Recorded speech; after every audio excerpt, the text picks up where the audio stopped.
With that, that concludes our legislative session. We now have open forum for 3 minutes for citizens to come forward and make a comment on matters of interest to the public. First up is George McGrath, followed by Ron Wright. You have 3 minutes, Mr. McGrath.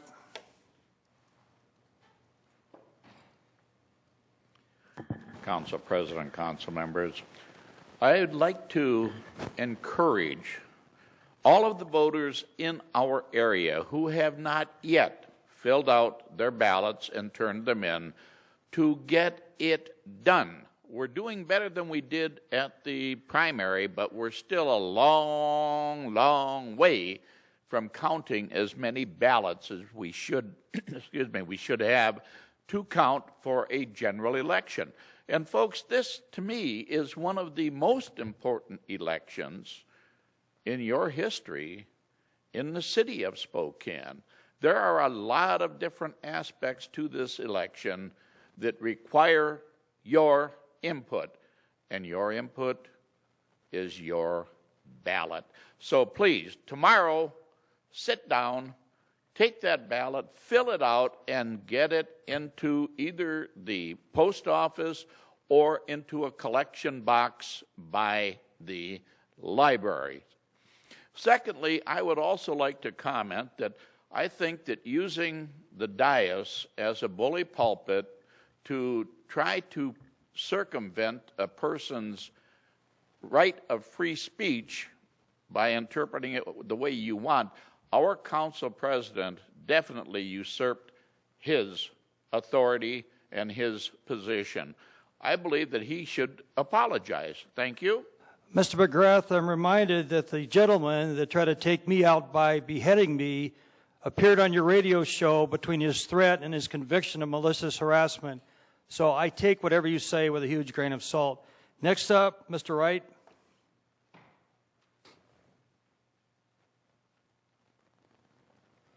Good evening, Mr. President, members of council, Ron Wright.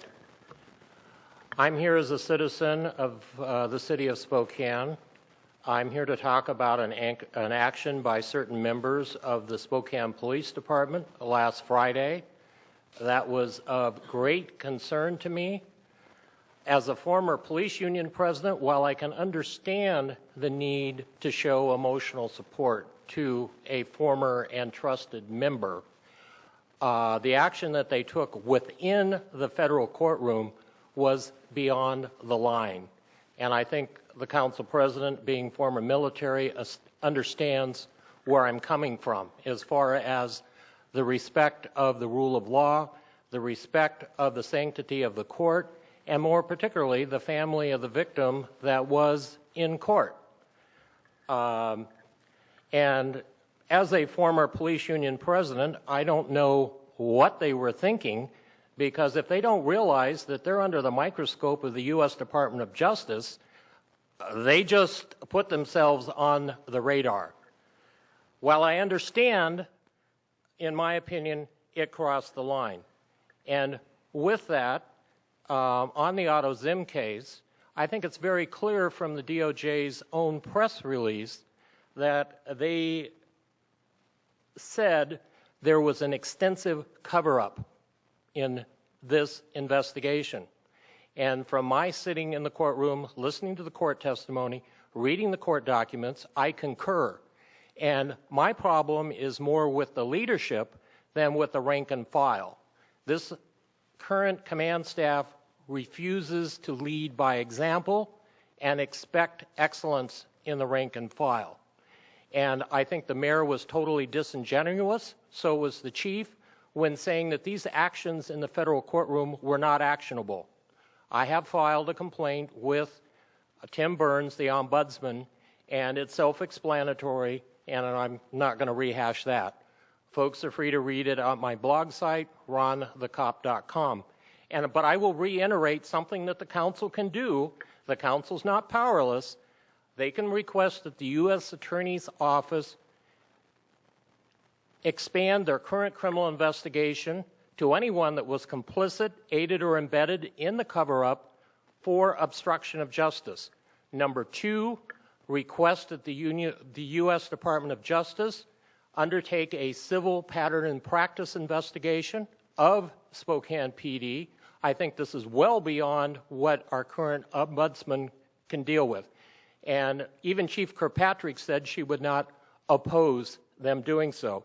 And number three, I would go beyond trying to extend or expand the ombudsman's current authority.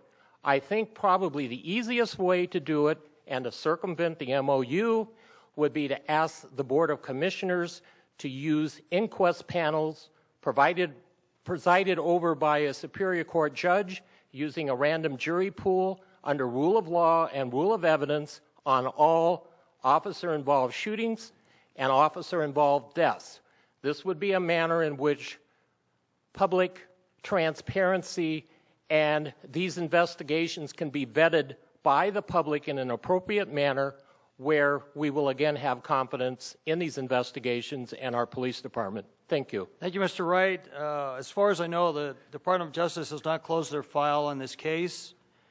All our officers need to be aware they take an oath to uphold and defend.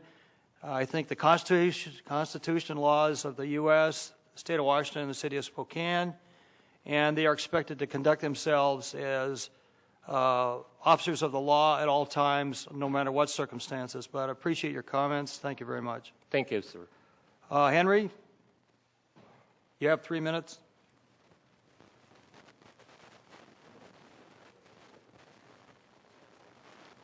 Here tonight to talk about the mafia, police guild, Spokane Police Department, whatever. I grew up in a mafia family. My godfather, Johnny Cesario, first featherweight, welterweight featherweight champion of the world. So I know a little bit about what I'm speaking about. Actions in that courtroom were no different than the mafia. I've seen nobody come up here 5 years before the AutoZam incident.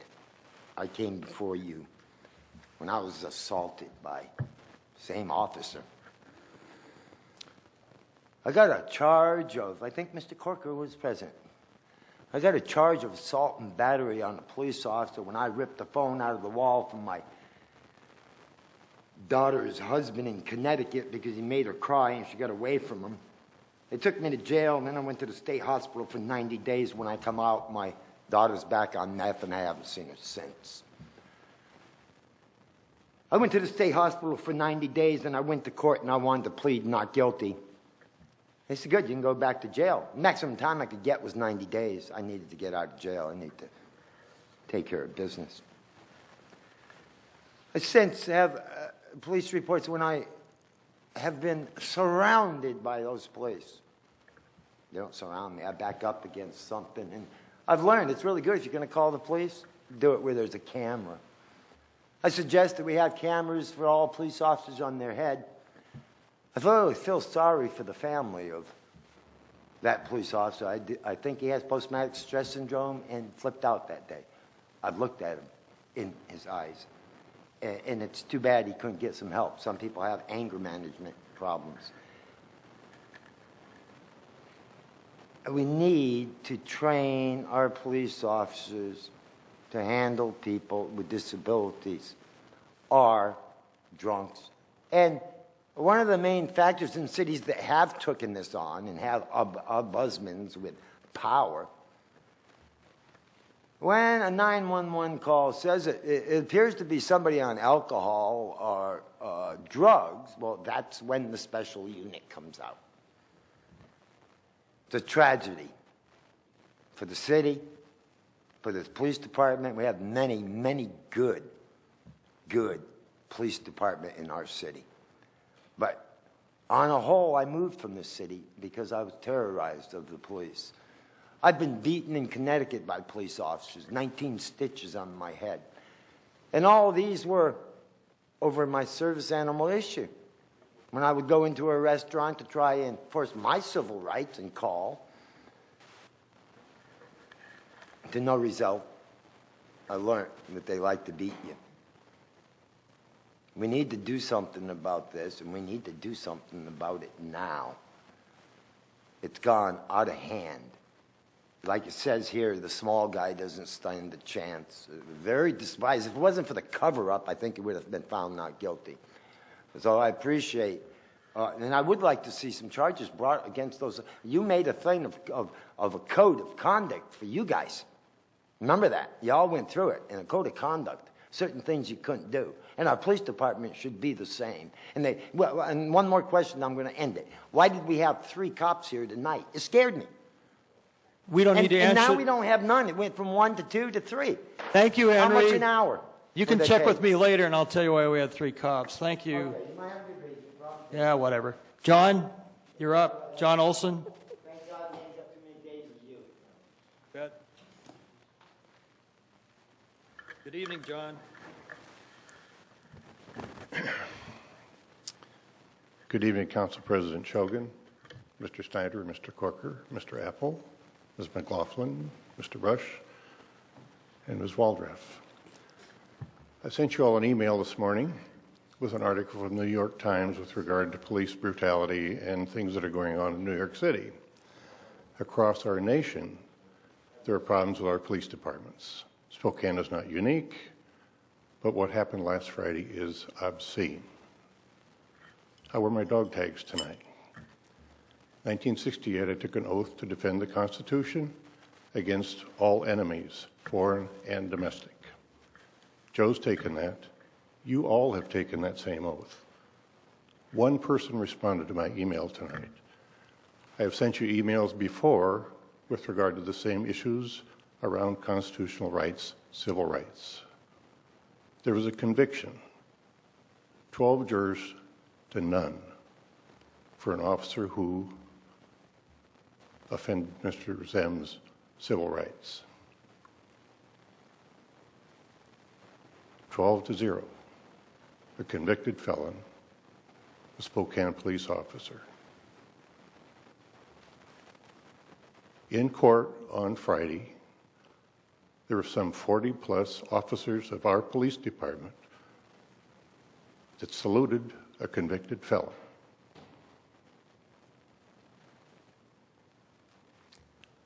I want to know what you are going to do about it. Rhetorical question.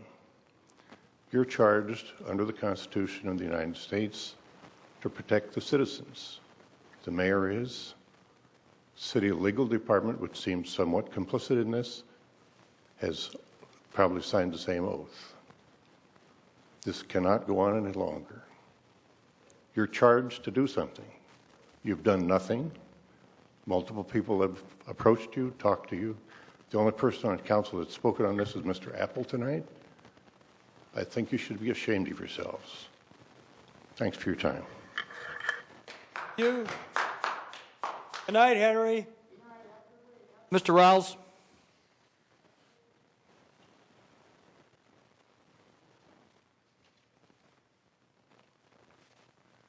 I see we got our buddies here. Every city council should done a cell phone talk to about this budget cut. Look at what this budget people are doing to our budget out here. And I was just at ER in channel 2, 4, and 6. Patrick Iction was there, and he did a story on me. This Friday, I was just in the ER. If you go ER, you can't get a taxi service home from Valley ER. You have to walk. If you walk, if you have another heart attack, your budget is going to be slashed. Our governor needs to be renewed governor, and she needs to start bringing our service back, and don't start cutting our service out. You guys are not helping us out to solve this budget cut. Our service, it's been cut so much, and Adelo was there. And we are going to do another protest against this governor. We need to get a new governor in this town. If this town will see so much cuts, our medical and services, prescription stuff is going to be cut. And I was just talking to John Lemus. he said he'd call you, President Joe Shogan, about seeing if we could have some feedback. Hold on. I don't know who that is. He's from People's First, and he was like to have some of your feedback come to it and talk to us. Mr. Rowse, the problem is these are all state cuts, state programs. We're the city of Spokane. We're not the state of Washington. You should be focusing on your representatives for the state and your senators for the state. And you guys go up see them every month. You guys see them every year in their Olympia. Okay. You guys could help us fight for our services. My service just got cut. And I didn't know about that taxi service was getting cut. I called another hospital. I called the Sacred Heart. Lady says, well, you didn't come down to ours. We will pay you for a $25 taxi service. And watch that 10 o'clock news and 11 o'clock news and get on your computers and start helping People's First out to bring that service back into Spokane. Thank you. That concludes our business. We are adjourned.